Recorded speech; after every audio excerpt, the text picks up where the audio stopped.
I hope you will be able to recognize after this presentation that all four dimensions of the project that we are discussing will sort of get covered in the duration of this particular course. So to start with, let us try and understand this versatile effect when the faculty is delivering the lecture. On the very first day, if the student is mentally present in the class, then she will learn almost all the things. So the memory shoots up here, but in the absence of the revision, then it goes down, and then after say 1 month or so, if you ask the same question to again to a student, then he is lost somewhere. What the student should do then, the student should memorize the things and again go for some sort of revision for say 8 to 10 minutes and then 5 minutes for the next week, and then after one month or so, it requires only 2 or 3 minutes to revise the things, and then the information is there. Now that is old storage. Now what a faculty now can do as far as the use of technology in education, so that the student need not to memorize the things and need not to revise the things for continuous 1 month or so. And so again using the technology here. But see, what I had done in this particular course is rather than blindly going for I use this technology or that technology, I had done some sort of research in the class, that is identifying the student, what category of the students I am dealing with. In that sense, the students are of video learner, they used to like audio lectures, so they used to like the simulations or so. On one side, I researched onto what category of the students are. Another, that is what challenges as a faculty I'm going to face in the class. So that is what I started with. So that was the first point to start with. That the students are of video learner. There are practical learners who wants to apply the theory. Few students likes to go for some sort of simulation in the class, and then there are self-learners are also available which do not require any sort of technology. They will learn whatever you teach them. So those were about the different students available in the class, and then comes to the challenges for the faculty. Now the challenges are the first one is poor attendance in the class. The second one is like grasping power is very low. Sometimes it happens and you deliver, but the students are not able to cope up with the speed. And the third point is like a poor basic concept. So if the course is coming up, suppose analog electronics, I'm talking it goes in sequence with the electrical circuits, and then if the students are not performing well in that particular course, then analog electronics is again very difficult to understand. So these were the challenges for the faculty, for the students, and then comes the how I can use the technology here. So that is for effective learning. There are two areas I have covered. That is one, technology in teaching learning process, and another one is continuous evaluation, in which the evaluation goes online and other kind of exam. So to start with technology in teaching learning, here comes the digital devices, the one dimension of this project work. So this in this I utilize the active board available in the university, and how it works.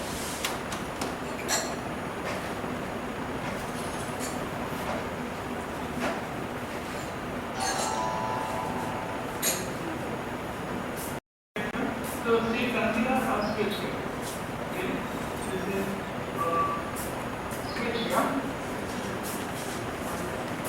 Okay, this is S. Now the case will be when S is closed. So let us start with that.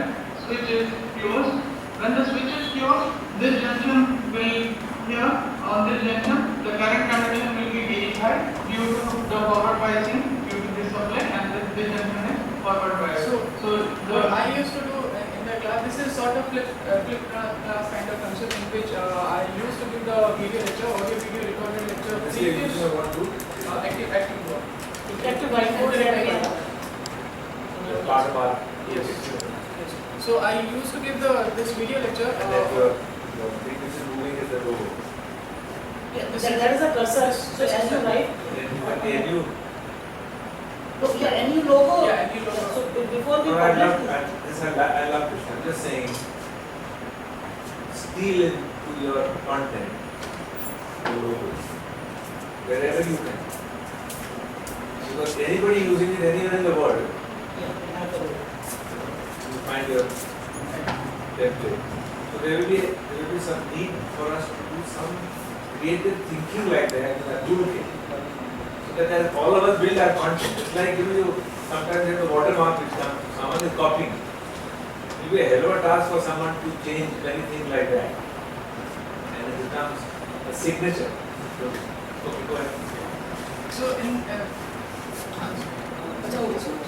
so what I used to do in this particular delivery of this particular course, it was like I used to record the body video lecture previous to my scheduled lecture, and then used to give it upload it on Moodle, and then student used to download it, go through it, and then come to the class.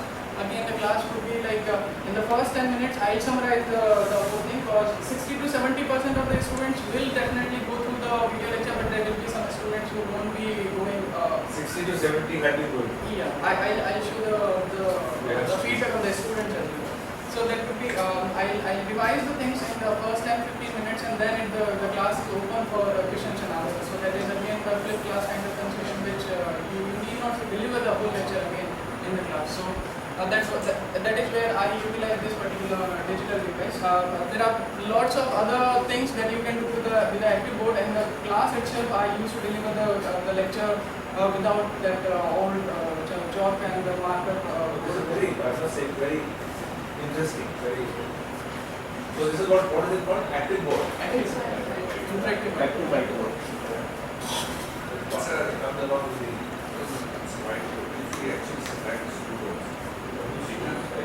So now we can convert our laptop itself into Actually, it's part So of the the software software. is- Actually, it's now part we of the can software. use our laptop itself to create this interactivity. So we don't need this, we don't need that. The normal projection can be used in the laptop gets converted. You used it, Active Inspire. Yeah, that is the software. So what Vijay did, what he just said with earlier is what's inside this is one part, but how this is engaging or how it's becoming a kind of a tool in the teaching learning process. Those are areas where all of you have to do some great invention and innovation. Because the learner comes with a mind which is like keen to absorb, and then you have to each of you as a teacher who can create so many environments for that mind. And that mind is unique. Each one has your sense. Some will learn this way, some will learn that way. So the preoccupation of NU faculty to make that exchange, which means the learner's mind is absorbing, testing, trying, sharing, that process, and is unique, and is driven by a person's motivation, morale, feedback. See, that ecosystem design is what we have to have our own. Not what's inside, that can come and go. So, and in that, I'm just repeating the fact that the signature of the university has to sit. And within that could be a faculty's initials or whatever, and it's not important, but the identity of this learning ecosystem, the environment, and the catalysts for learning, and the accelerators for the learning, I think that is really what NU has to create and own. Because the guy who then goes out has the ability to think, act, interact, abstract, crystallize the mental processes which have to involve on. Because then information may come from anywhere, doesn't matter. They will learn how to suck out and pull out and process and check out and keep. I think that is really, if we look back at our great teachers whom we love, we really reflect on what were they doing with us. They were doing things with our body and mind which created a capacity which is difficult to pinpoint. Alright, that's not the abstract, that's really the concept. The abstract is information which can come and go because information doubling every 11 minutes or whatever in the world. So I think this is getting. So my question which I had, you said that 60 to 70% of your students are doing it before. So have you studied globally what the pattern is, and therefore what is the problem with the classroom, or how to make it 100, or how to deal with the 30 or 40 students studying? Initially, when I started this giving the audio lecture, it was around 60 to 70%. Of course, for them it was the first time that I was expectations such kind of thing in university. Then afterwards it improved because then they saw whether I'm not going to deliver the lecture in the class again. So it was I'm going to summarize the things only, and then if they are not going through the audio video lecture or previous to the class, then they won't be able to understand much. So it was then it shifted up and then it moved to 90 to 95%. So now I'm trying to make a point here, which is, as we as a faculty create and identify and move towards some common or powerful tools, not one tool but common ecosystem of tools, and start strengthening those, then your 1 month or 3 week induction program is about preparing students on how you are going to learn there, not what you are going to learn, and then defining the hard rules. So I'll tell you, this someone who attended many years ago the advanced management program on how the 3 week or whatever corporate program to do. Students are in the groups, they're called CAN, with a CAN. So many rooms, common area, that's a group. And the whole batch of 100, 200 programs, and so many came there, organized into groups. Okay? And they have to work as groups because teamwork was seen long ago as a real problem at the same time. So I don't know whether 4 or 6 or what number, they fixed that. The day the guys arrived, they went to check in the night, and in the night when they come there, they gave him a carton full of paper. And they told that tomorrow, 8 o'clock, we expect you to have lectures. Nobody sleeps. For those who think it's okay, next day, they look like such fools in front of everyone that the next night they. So you are putting people into a deep end and getting a behavior change. So kids coming from different kinds of schools, with different method, different something, you have to equip them to be in this place for 4 years, in a transformation, in a crucible, so we say, where really something fantastic happens to them before they come out. They become far superior in every respect. Human beings, whatever. So I was trying to say that this induction program, which we were trying to see, it shouldn't degenerate into, okay, everybody will know everybody else. It should be truly a crucible which equips people, or young people, to learn the new way to live, including sports, including climbing, including whatever, but it should be for them a transformation from to this world of learning to this world of learning. And then every one of us here should be dealing with a set of methods which maybe have a unique signature, but which conform to some approaches, e.g. no rote learning, e.g. some rules, some fundamental rules which are bare minimum. And then of course on top of that, each of you goes higher and higher to a level of effectiveness as a learner. Unique method but also perfect. So while we have started with the nuts and bolts, and we've taken a long time to come somewhere, I want to arrest this moment to say that we have to be a place which really transforms minds. That all of you have to be terrific innovators. Aggressive, terrific innovators. Who are perpetually trying out new things and pushing the edge. So when we say that we're trying cloud campus and so on and so forth, for the rest of the world that is kind of cutting edge enough, and we know how big that is. And within the NIT system, NU has to be the place where if a faculty member we have to get from our larger 10,000 people. There are 50 of you, 100, 200 of you at most. There should be a phase difference between faculty here and what our trainers are doing. Those are teachers, they're trained. So I'm belaboring this point because wherever we see windows of opportunity to break into new space, I think that we should arrest those possibilities and work on it. Okay, go ahead. So that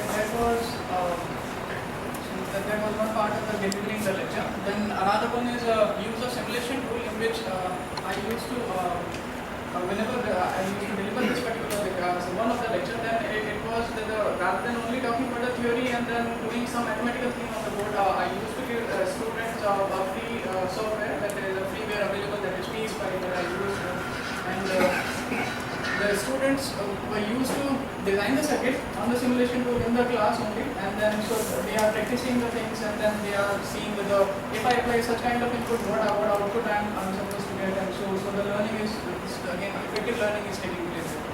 So they used to design their own circuit.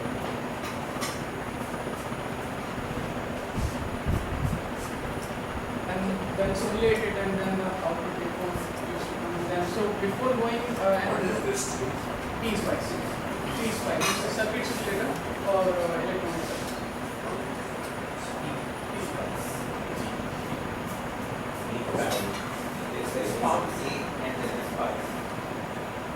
This is the freeware or what? Freeware. So what category by? So we can buy licenses. So we can buy licenses as well, No, but the no, students. free by. Free by. Certain We buy- functions are CC RAS, Students can download their own Student can copy. download and student can use it for free. Open source technology. Students can download. limited functionality will be there. Yeah. So what you see here is a combination of PSpice tool, which is the circuit simulator, and the whole interaction of what I am doing with the tool has got recorded with the same software which we use in the interactive whiteboard. So what that allows is whatever you are doing on your laptop, whether it is a tool or PowerPoint or Excel, it gets recorded as a video, and then you can give it to students so that they learn better. We used to use that in recording this e-learning. Yeah, Is it the same one? it's a different tool but similar concept. What is that? What is the one you use? In content team, they use. No, what do you use in this case? So this is a software called Active Inspire, which comes along with the digital whiteboard that we have. Active Inspire. Okay. So The one which we used to use is an Adobe product. This is Promethean. So No, this is what we use this is is Promethean, and I got the contact details from NIT. So from What is it? Provision. Promethean Hole. Promethean. Okay. So afterwards, so those are two areas of using technology in teaching learning. The third one is most common, going for online videos. So I used to refer these sites as NPTEL, MIT, and then used to give the students links before the class or after the class, depending on the complexity of the lecture. So after doing that. So that was third, and then it comes to PPT and NPTEL can be used. Yeah. you can reuse. You can't use it for non-commercial, but you can slide it. Can't use it for commercial. So And modified. You can. So that is where I use one area of the four project that we are discussing as a digital use of digital device. But if you look all four these things together, then it goes into a content creation where now we are having our own audio video lectures that those were like listening and are available on the Khan Academy and other portal.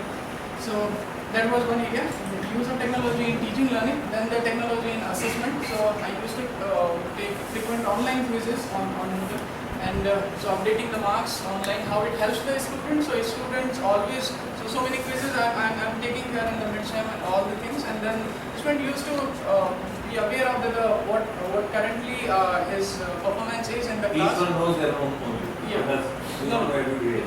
No, they know His own, they Each one his own, knows. yeah. And Unless I get hackers to the little shop. They go next to the shop. Who's the attack you want my product? another advantage of So by the way, our hackers are ethical hackers. Yes. They are They don't charge. Another advantage of updating the marks online is like ranking is always available. So if you see here that after completion of so many assessment here, the student is on 12th rank and out of 170. So she always be aware of what my current position is in the class, and then how I should proceed further in this course. So those were two areas of use of technology. The course structure on Moodle was looking like this. It was highly enriched, in which the audio video lecture was there, the PPTs were there, the PDF files were there, the other NPTEL and MIT course links were there, so it was highly enriched. And, the feedback of the student. Now, finally, I took the feedback at the end of the course. Are the students are following at the same pace, and are they happy or not? So then, 4 questions I asked in general. The first question was online lectures are helpful understanding the topic before reading the lecture. So again, if you see the percentage. How many are saying no? The feedback was 30%. 1/3. What on that? So now, at what point would we say that it is better than the normal method? In my opinion, Because it never reach 100 yeah, CIDS. so if And at what point would you flip? Obviously not 51%, right? Because you have to ask the existing method how many like and don't like and then compare. What's the way, if you had to make a choice, when would you do? How would you do? if it is 30% around the students are saying no, then or I should say that 2/3 of the students are saying yes, we are happy with this, then we can go on. so I'm saying I don't want to comment on the answer, but I just want to say these are important questions. Because if you were not using this method and using the other method, what question would you pose to get a comparative answer and say, therefore now I switch over? How would we think about this? So I delivered the Yeah, madam. So I'm from a different angle. Let's say there was no technology involved. Yeah. And traditional way versus good. Yeah. Generally, 30% of the students are taking no interest, not attending, what I say, for whatever reason. They have individually their own reasons, not keeping grades up perpetually. So, if we bring this, then unless that 30% change dramatically changes, so we are forced to have this 30% reduced. Then only, because otherwise, So I'll leave this as unanswered question. 30% are the Yeah, ones I don't think we should force an answer at this point because it may be a serious matter for discussion. But we should be looking at what will be our criteria to determine that this method is better than this. And to Parimal's point that if we were doing it conventionally and we had some problem students, by doing this, some of the guys who are okay become problem students. And some who are problem students become okay students. I don't know. I'm just posing the question. So, to be dispassionate about a conclusion, while we do this, because if they're pushing for technology, then we'll say, how does it matter? Just going a level under that to say that what would be a way to evaluate this? Should we also, just like you're saying, each learner is unique. Is it that these 30% are actually bright students who are bright in the old method but suddenly become dull? In which case we have a different solution. Or all the disinterested ones have gone into the first category. So that's a great achievement. But what do we do to make sure that those who are comfortable with the old thing don't fall off?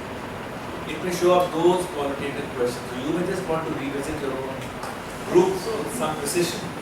the same kind of questions I also asked after the completion of the course. I asked myself whether is it going fine or not. So then I compared the results. I conducted the same course with the third year students, and I was the same person who conducted the course with the second year students. Second year I had tried this technology way of delivering the lecture, and third year it was plain and market style. So it was the attendance, the first point of say comparison. The attendance was the third year students I was having around 70%, 65 to 75% of the 70% of the students attending the class regularly. But when I applied such kind of technology in the teaching learning, the attendance boosted up to 85%, and there was no. That's a positive action. Yeah, so one point of the comparison was this. Another one, after the completion of both the courses, third year and the second year, then the results. So the number of students getting A, B, and C. So not only the B and E, but the number of A, B, C percentage was again drastically improved there. So the second year students were performing very well as compared to the third year students. So So this data, do you do relative trading? To compare the second year of the last year in performance. Instead of second year this data, though you are seeing significant enough difference not to worry on hair splitting, and therefore you can draw some conclusion. But this data is very valuable data, and I'm just wondering, how do we make these things robust and publishable? Because that becomes the foundation based with everybody else, and publishable first in our internal context. And this is what I'm finding. So if I am a person who hasn't tried it before and I see for this, then it's extremely meaningful. So I would encourage you to think deeply, analyze deeply, and then publish, and then get 10 people to come and challenge you in a discussion and make it more robust. Also, some study now, to perform control experiment. Yeah. This is the experiment. If you want to publish in a research, then you have to, create a sample which will undergo the certain same batch, but there's one type of methodology and another batch. ET should do that. I think that should be an internal discipline, that we are first putting it up for internal challenge with the intent of seeking feedback to find the gaping hole and strengthen that, and then having a methodology, no standard methodologies for testing things out. Okay, good. So you have conclusions here, which are demonstrating what are the 4 questions. So the first question was on about online lecture. Second was about the whole hour of discussion, that is the question and answer session. Is it helpful? So that is again the positive one. Project work. Now in the third point, what I used to do in the conduct during the conduction of this course, I used to offer some projects to individual student working in a group. So say 4 or 5 students will be there in a group, and then one electronic project will be assigned to that particular group, and then here they are supposed to do practicals and then some weekends on. So that worked very well. And just to inform this forum, one of BTech third semester group who is working under this particular project got their paper getting published in IEEE conference. So BTech third semester is doing Very good. IEEE Very good.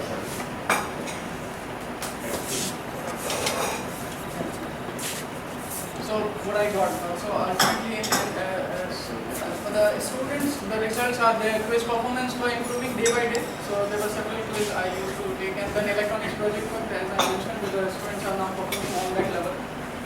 For the faculty, the attendance is improving in the class. Check, job marker is out of date now, and then question bank for future use. So the question bank that in the quizzes that I used to conduct, I am having a repository of around 250 to 300 questions available in that particular question bank. So in future, if someone takes the same course and then few addition of another few questions, and then the same set of questions are ready, and then they can be updated. So, we have this, you want it. No, that is we have it. So I created that repository. Maybe, I think everybody should, I actually made a note saying, when will we have our own book? So that is a discussion that we had. We have to We are discuss. already there. I think you should go online immediately to say NULM announces books. And over. CC by. No, I mean, So we can. yes, what will it There are a take? few areas that I think. No, one moment. Most of There it- will always be few areas, even when they announce books. I'm saying 10 is the next 15 days, 2 weeks. Can we go on record to say we announce books? Let's discuss it. What will it take? Very good. Okay. So, I like the school very much. Presentation. I'm coming. Crazy.